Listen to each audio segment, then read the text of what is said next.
在桑尼亚待了几天之后，今天就要离开桑尼亚了。今天的天气呢不是很好。在离开了桑尼亚之后，沿着圣克里尔河南下，准备到特什这个城市。在离开桑尼亚城区不远，就看到了很多的能源公司设在这里的储存货场。在离开桑尼亚不远，就来到了，这是一个壳牌公司设在这里的一个能源储藏货场。这是圣克里尔河，对面就是美国的小镇。接着就到了这个货场旁边的小镇卡瑞纳。我现在到了一个小镇卡瑞纳。如果单纯从小镇的规模来讲，并没有什么特别之处，也就是6000人左右的样子。但是这个小镇有一个让这个小镇的居民非常自豪的事情，就是在200年前，这个小镇几乎成为加拿大的首府。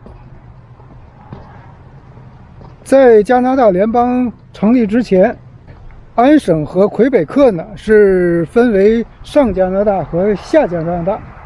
这里呢，在200年前就几乎是定下来是加拿大的首府，也就是今天魁北克和安省的首府。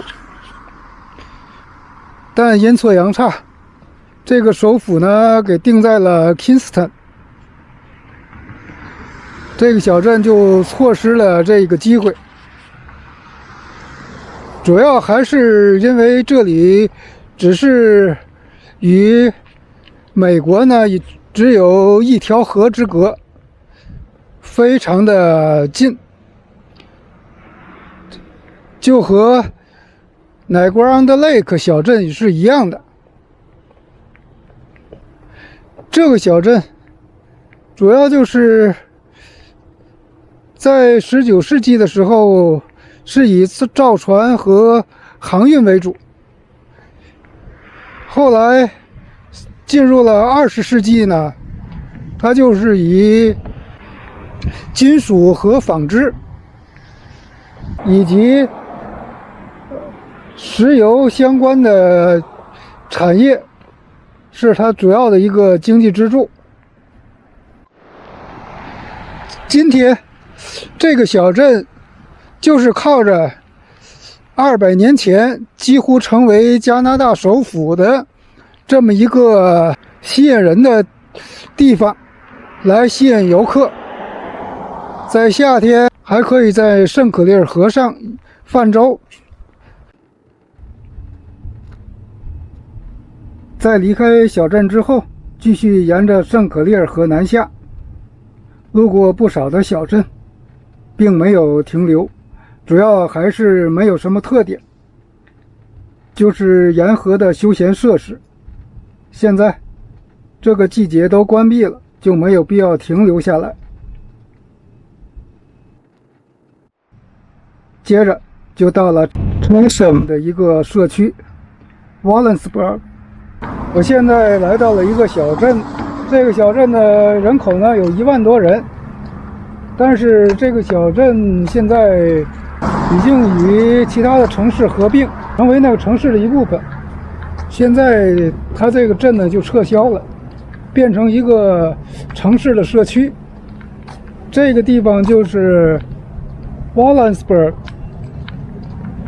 这个 Wallens 是苏格兰国家英雄，这是苏格兰人用苏格兰国家英雄的名字命名这个小镇。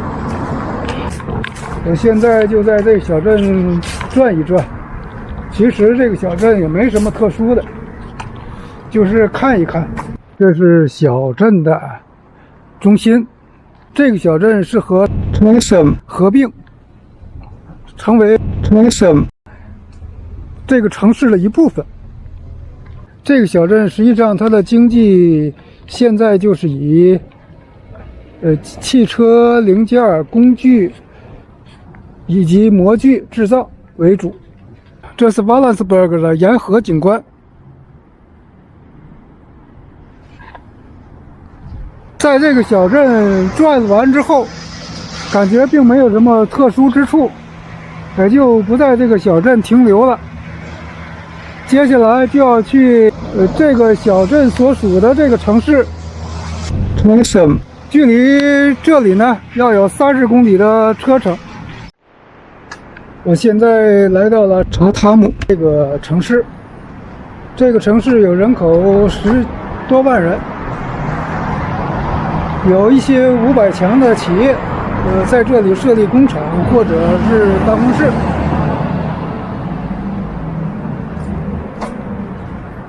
城市呢的历史呢并不是说特别的长，都是在19世纪末才发展起来的。钟塔这座教堂的建筑形式还是不多见的，虽然建的年代比较晚，但是还是有一些特色。这是一座基督教的教堂，这是一座罗马天主教的教堂。这座教堂与法国13世纪的天主教堂的建筑形式非常的相似。作为一个10多万人口的城市，很多的制造业都在它的南部。现在天快黑了，需要找个地方过夜。这个地方距离高速公路401、距离温塞尔呢都不太远。今天在开车的时候呢，从对面来了一辆卡车，架起了一块不知道是多大的石头，将车的玻璃打成这样，这就需要去换玻璃了。这期的视频就到这里了，下次见。